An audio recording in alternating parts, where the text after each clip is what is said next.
Hello there, mga kagandang buhay. Kumusta po kayo? Maraming salamat po sa inyong pagsubaybay sa aming mga sipat serye, sa aming mga pamimili, sa aming mga biyahe, at sa aming pakikipagbunong braso para ang mga biyahe namin maipanalo.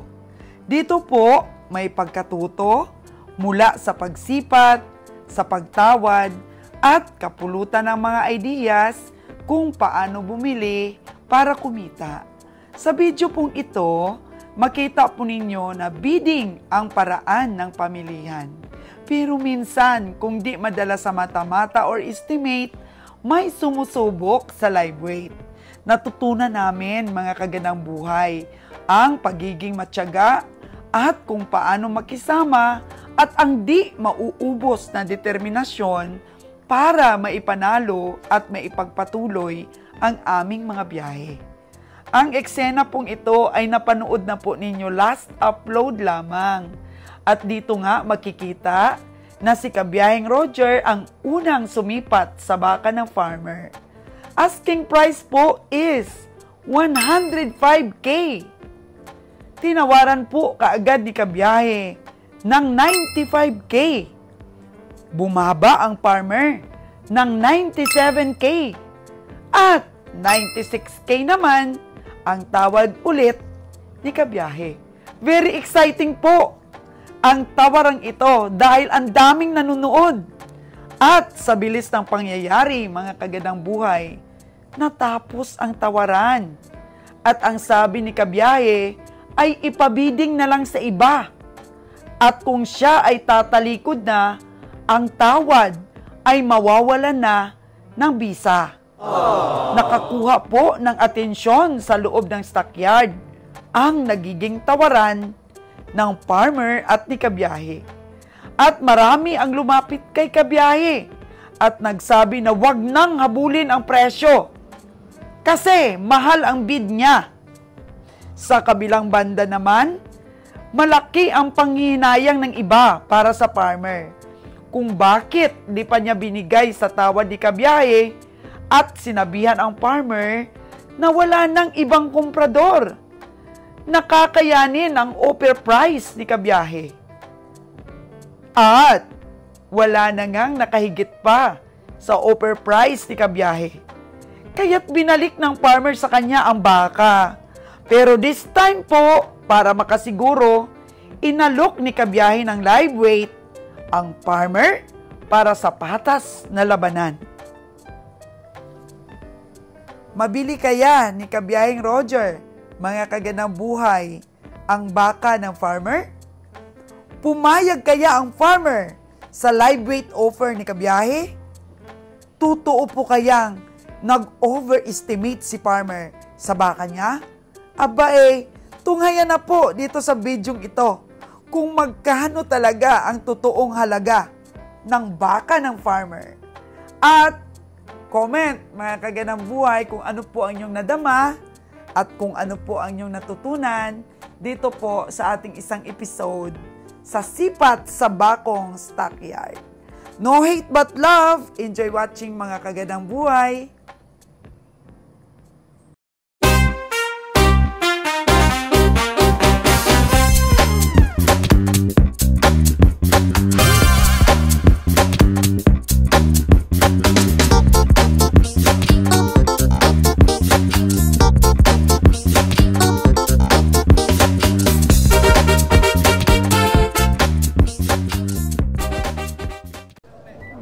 Ito na po, tapos ng kiluhin.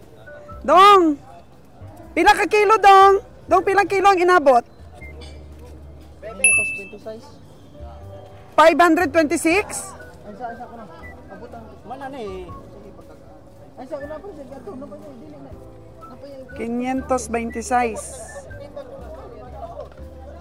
Oh. Ano to? Parang malaki ang issues nito. Oh no! 526. Parang may issue itong baka na to. Parang sinukuan ng nagpatimbang. Oh no! Ito, nalugi sa kilo lang. Nalugi sa kilo?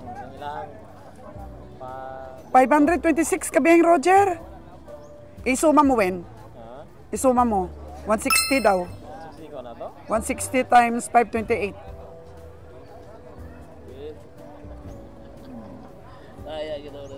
Parang 528 kilos. Dong, pila ka kilo? Hala. Magaan. Oh no. Pila? 84 lang. Nako, blessings kay Kabiyang Roger. Bibilin sana ni Kabiyang Roger ng 96. Ayaw. Kano. Sus, kinuha ko. Ay, ayaw ng ibenta. Tapos pumayag ng kiluhin. Oh no! Nag-expect po talaga yung farmers na malaki po talaga yung timbang nito at malaki talaga yung kanya pong magaganar dito sa baka niya. Kaya 98,000 po yung benta niya kanina. Tinatawaran na po ni Kabeng Roger ng 97. Ayaw pa. Kaya po naging kontrobersi itong baka na to. Marami pong nanghinayang na mga komprador, na mga ahinte. Nanghinayang po talaga dahil hindi binigay 1,000 lang ang tawad ni Kabeng Roger sa gusto na 98. 97 po yung tawad ni Kabeng Roger. Ngayon, tinatawarin ulit ni Kabeng Roger ng 158 per kilo. Tapos may may bumulong pa na 160 per kilo di binigay. Ngayon, kinilo, 528. Times 160, 84K lang ang bibintahin. Oh no! Magaan pala po yung kanyang baka. Magaan.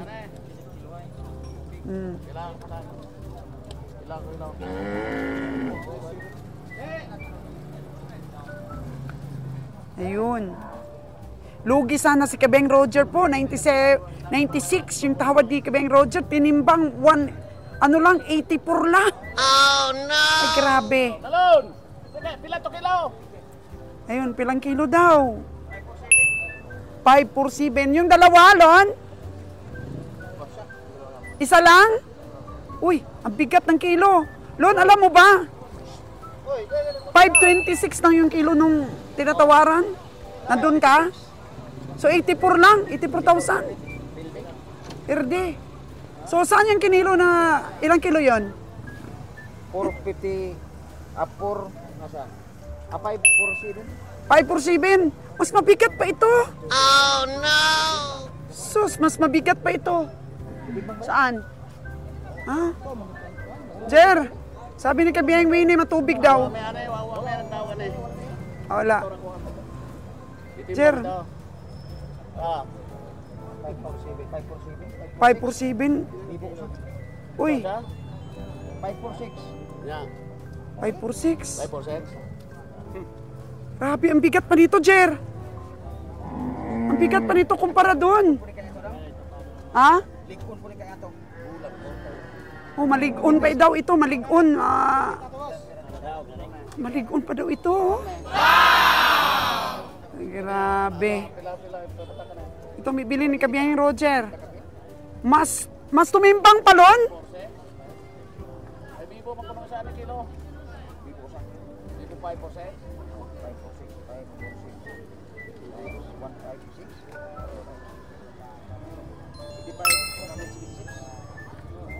156. Bugat kayo. Sa mata-mata kanina, Jer, magkano daw?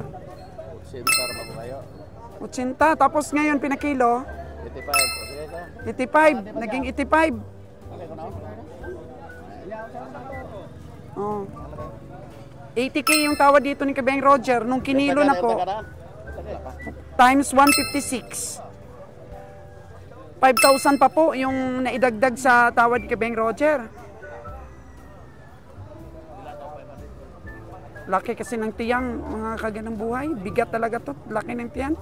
Daming inom. Oh no! Pero mas matibay pa po siya sa kilo.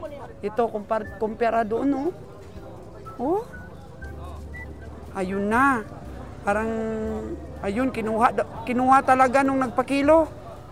Siyempre, nag-ano na eh. Nag-usapan na per kilo, tapos ayaw na ibenta. O kinuha talaga ng nagkilo. Kasi dinaog na niya per kilo, tapos nung nalaman ng kilo, ayaw na ibenta. Daog na talaga yun. Di pwede. Masisira ang diskarte dito sa stockyard. O, si Edsel, o. Pugi nating komprador. Naku, ang laking kontrobersya talaga mga kagandang buhay. Yung 96K ni Kabiyaheng Roger. Magkano ito, Kabiyahe? Magkano yan ang inabot ng presyo 156 ni Kabiyahe? 85,176. To be exact, mga kagandang buhay. Pero ito lang ngayon. Malaki ang tiyan. Pareha, laki rin tiyan ko. Malaki na ang tiyan ni Kabiyaheng Roger. Patas lang po. Atas lang. Yan ang irtag. Sana magbunga po yung mga pagsisikap na to ni Kabiyahe na makabiyahe lang po talaga para po sa ating mga suki. Grabe ang tibay. Tibay po ng timbang. Ang tibay ng timbang nito, mas matanda pa ito. Talagang kinuha talaga, Jer. Di pwede yun. Kasi napag-usapan na per kilo, tapos pagkatapos kiluhin na hindi na ibibigay. Oh no! Hindi pwede, masisira ang diskarte dito. Bossing, salamat kayo! Hindi nakuha ni Kabiyahe ng 96. Sabot timbang, wala ihatag. Sabot timbang, tapos di hatag, no? Yun, nag-usap daw sila ng titimbangin, tapos nung tinimbang ayaw nang ibigay, bossing. Alkansi daw. 96 ang tawad ni Kabiyaheng Roger. 84 lang pala. Nakaligtas sa lugis kay Beng Roger, pero may pinalit naman siya, mas matanda daw. Ang dami nang hinayang kanina. Sabi ng mga tao dito na, asus, grabe, ang lakas si Beng Roger tawad. Hindi pa binigay, 1,000 lang yung diferensya. Magsisi talaga itong farmers na to, sabi nila. Yan. Ano, boss? Maayong aga. Maayong buntag. Tugot na yun, hiyugan yun. Itugot dapat kung hangyoon, boss, no? Kung alam na maganda na ang presyo. Oo. Ay, nako. Lato-lato. Ayun na. Okay rin, boss. Ito nabili namin. Tig 156 per kilo ito. 156? Oo. 156 per kilo. Kumbati, bahala na. Ating mga kabiyahe. Napaka-cute po ng ating mga kabiyahe. Ating trio. Super cute.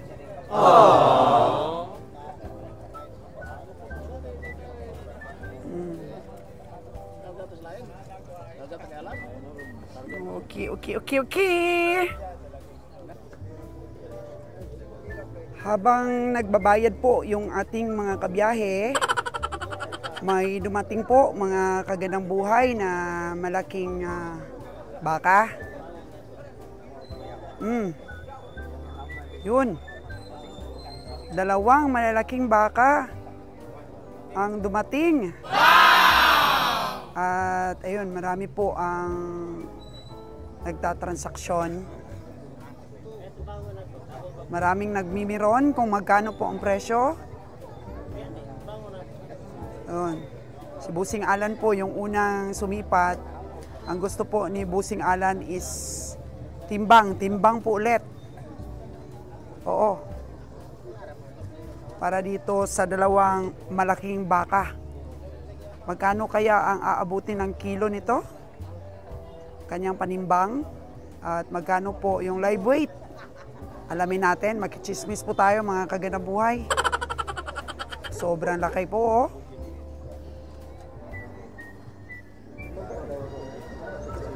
Sa chismis po na ating narinig, mga kagandang buhay, gusto po ng may-ari ng baka na mata-mata, o estimate po, 150,000 each.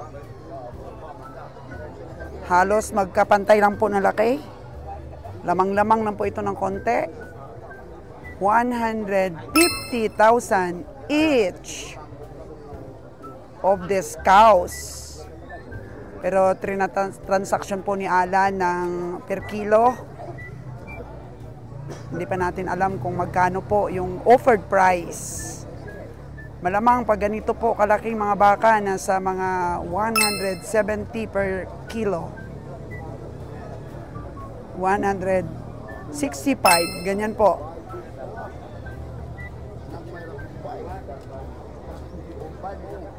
Tinatawaran po ni Boss Alan na ang 150 per kilo. Pero gusto na may-ari, mas mahal.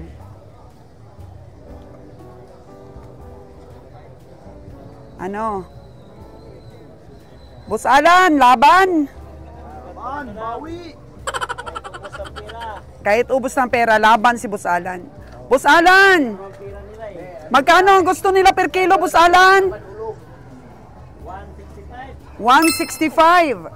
165 po. Sabi ko na nga ba, mga kaganang buhay, doon nagre-range. May 800 kilos yung isa, Boss Alan? Meron pong 800 kilo yung isa. Tingnan natin, mga kaganang buhay. Nauuso na yata ngayon po yung per kilo kasi hindi po matamaan. Ang tunay na presyo po, imagine 150,000 each.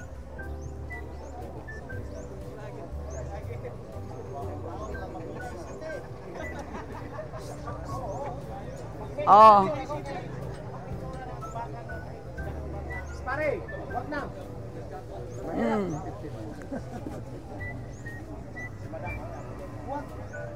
Hi! Ang tabayanan po natin, mga kaganang buhay. Lalabanan ba nila si Alan sa 165 kilo per live weight o 170? Lalabanan kaya ni Alan? Ano lang yun, mga kaganang buhay.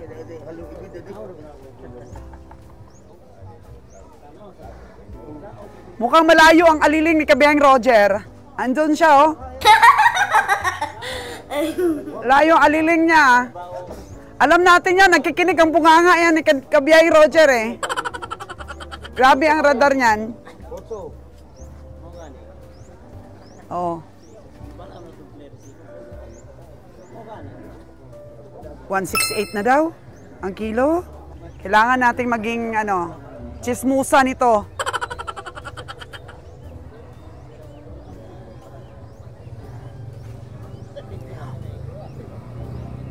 Masarap kung mahal.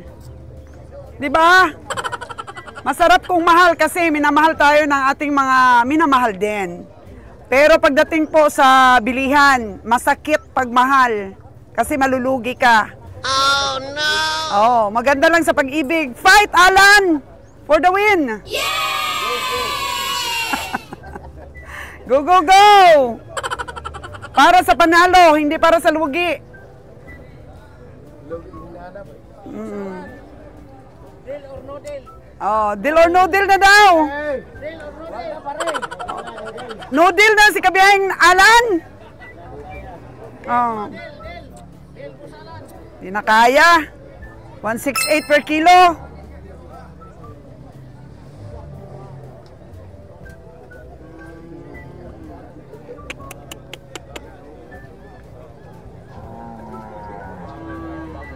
Ang ating mga kabiyahe, ando na, walang pakialam. Marami na po ang nabili ng ating mga kabiyahe po, mga kaganang buhay. Naka-18 na yata tayong baka. Wow! Natin mamaya, i-clear natin kay Kabiyang Roger kung totoong 18 ng ulo ang kanyang nabili. Uy! Saan na si Boss Alan? Oh no! Pusa pa rin?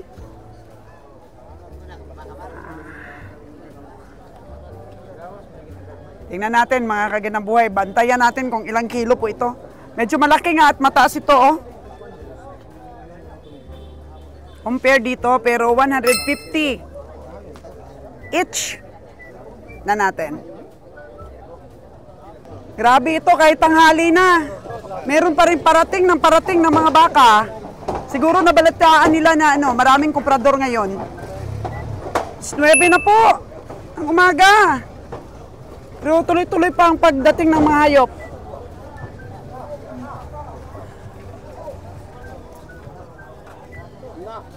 Aw! Tumba na yung isa. Oh no! Uy! Bali yung tiil? Uy, nabali yata yung paa.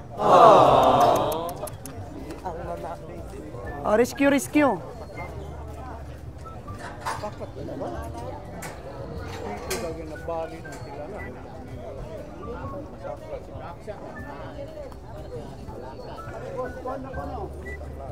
Oh. Hirap na po yan pagka nabalian na. Imbes na 50 mil, 20 mil na lang. Oh no! Kasi emergency slaughter na po yan. Wala na ang 30 mil. Tama dong? Wala na daw maglusno ng bababa na ang presyo. Kapag ka nabali na. Hindi ko pa alam. Kabiyahing Roger, 168 daw per kilo. Gusto na? Oo, gusto ni Alan 155. Uy, hindi bali! Ay, hindi lang. Nag-iinarte lang yung baka. Grabe. Okay. May awa pa sa farmers. Artistahing baka po. Kala mo bali, hindi pala eh. Makichismis tayo dito. Marami po ang kumikita sa chismis.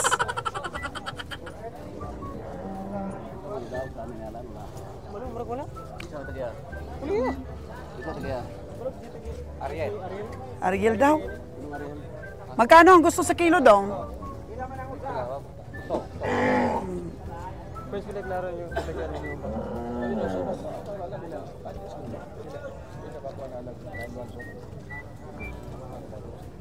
Ako dapat tingin pagka Pebrero mo. Yun na yun mga kaganabuhay. 170 per kilo pala live weight. Ang gusto po na may-ari. Ayun o, nakasombrero. Di 170 yan ako napalit. 170 per kilo.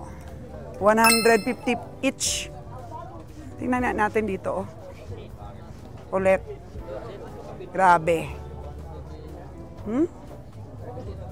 Laki talaga. 150.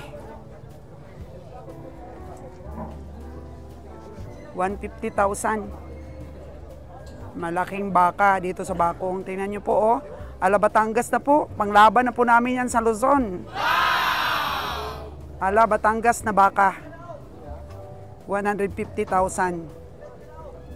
Siguro marami na rin po itong anak, mga kaganabuhay. Nung bata-bata pa siguro ito, ginamit po itong ganador. Okay niya?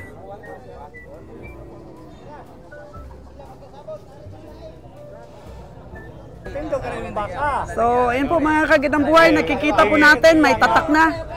May tatak na po ang baka. Ibig sabihin po, nabili na. And then, hindi po nila dinaan sa per kilo. Kasi parang napubya na po sila doon po sa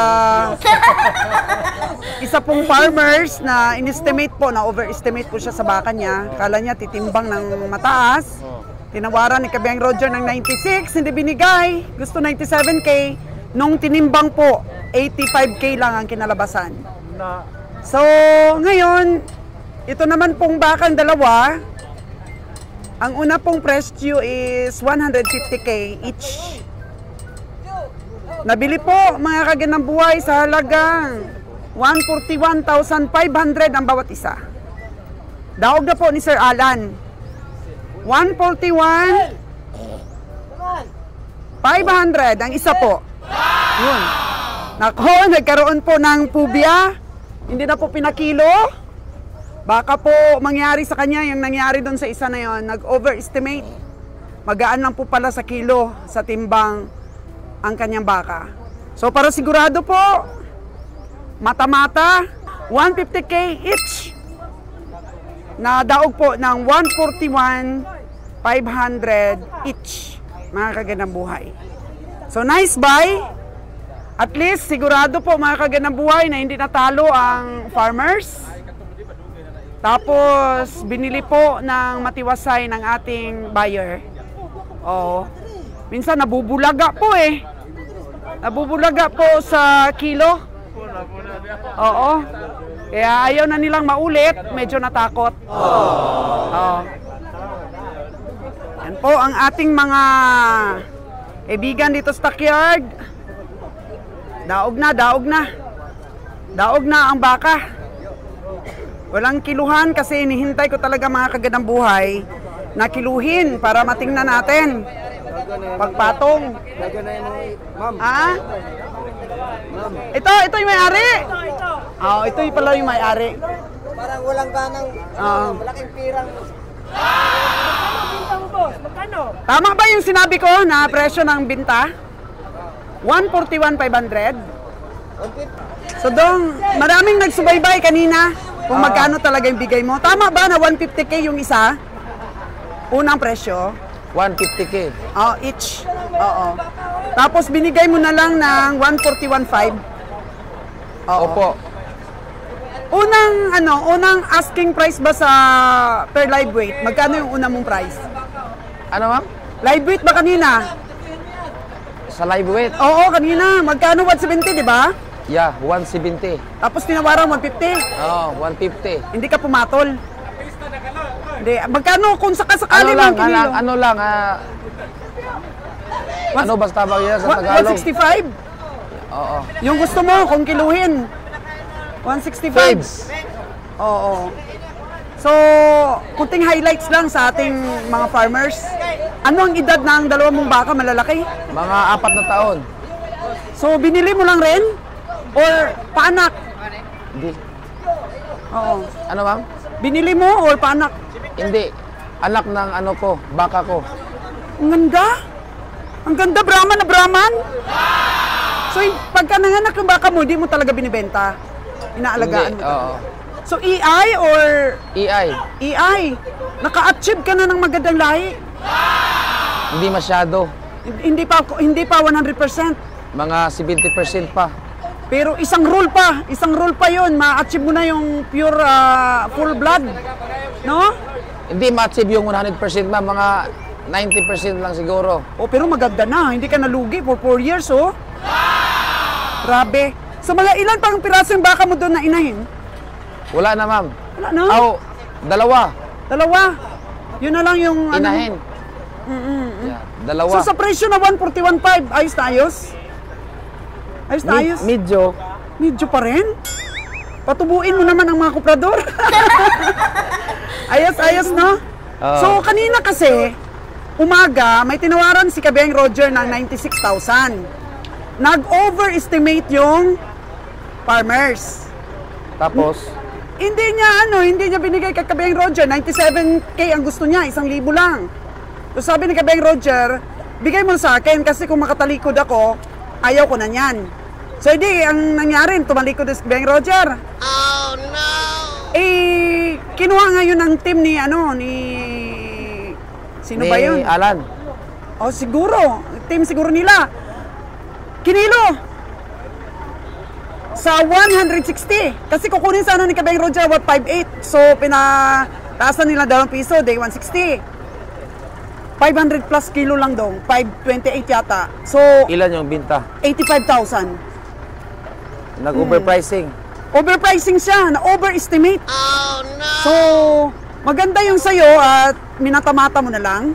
Oh, mata-mata. Takot ka rin? Takot ka rin sa timbangin ng baka mo? Medyo. Baka 141, naging 120 na lang, no? Oh, yun po, maliwanag po mga kagandang buhay ha. Sa pag-alaga ng baka, ano yung ma-advise mo sa ating mga farmers na kagaya mo rin? Ano lang, baka kainin ng feeds. Anong feeds? Kahit ano, basta feeds. Tapos? Tapos pakainin mo ng mga damo-damo. Oo. Yun, kailangan Yun may lang. feeds talaga. Feeds. Para ma-achieve yung magandang katawan na ganito. So, thank you so much sa Sige, interview. 141,500. Hindi po pinakilo ni boss kasi aminado siya na may kaba siya. Thank you so much, sir. Okay, thank you. Kanya-kanya na pong uwian, mga kagandang buhay. Yung dala po natin ngayon ay elf, karga lamang po ay 5. So, nakabili na yata tayo ng 17 heads na. At mukhang madadagdagan pa yata. Kasi kahit tanghali na, grabe.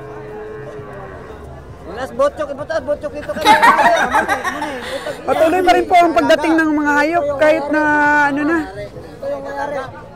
Tanghali na. At busy po ang ating mga kabiyahe sa pagbayad po, mga kagandang buhay. Ito po dito. Nakikita nyo naman po, mukhang ako lang po nag-iisang babae. O, reyna po ako dito ng stockyard po dahil bihira lang po yung ganito na napapadaan dito yung mga babae. Puro lalaki po talaga, mga kagandang buhay. Hello! O, cover natin sila, mga kagandang buhay. Ang ating pong mga masugid na tagapanood ng ating mga vlogs. Congratulations, boss! Boss Alan po, grabe. Congrats siya ni Kabiyahing Roger. Nabili niya 141,500 each. Atapang atao si Alan, ano? Grabe, hindi sumusuko. Wala nang timbang-timbang. Binili na kaagad 141,500. Atapang atao? Oh? Oo, grabe. Yun. So, mga nabili po ni Kabiyahing Roger ay kakarga natin sa mga kaibigan natin dito.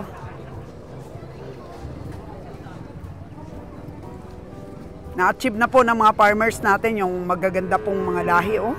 Taas na ng genetic, 70% daw ito, sabi ng farmers kanina.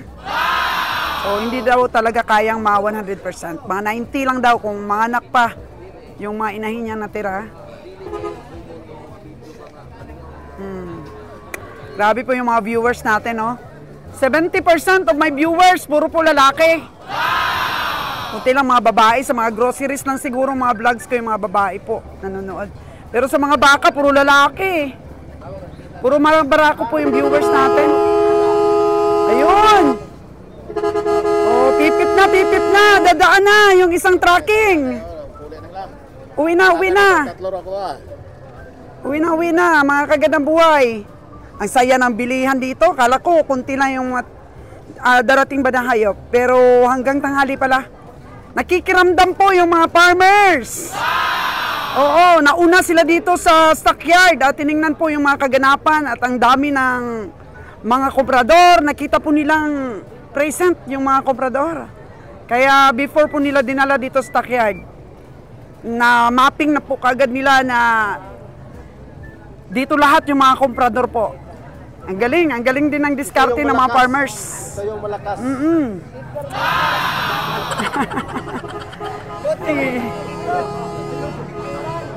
Laki din ang kita ng restaurant po, mga kagandang buhay.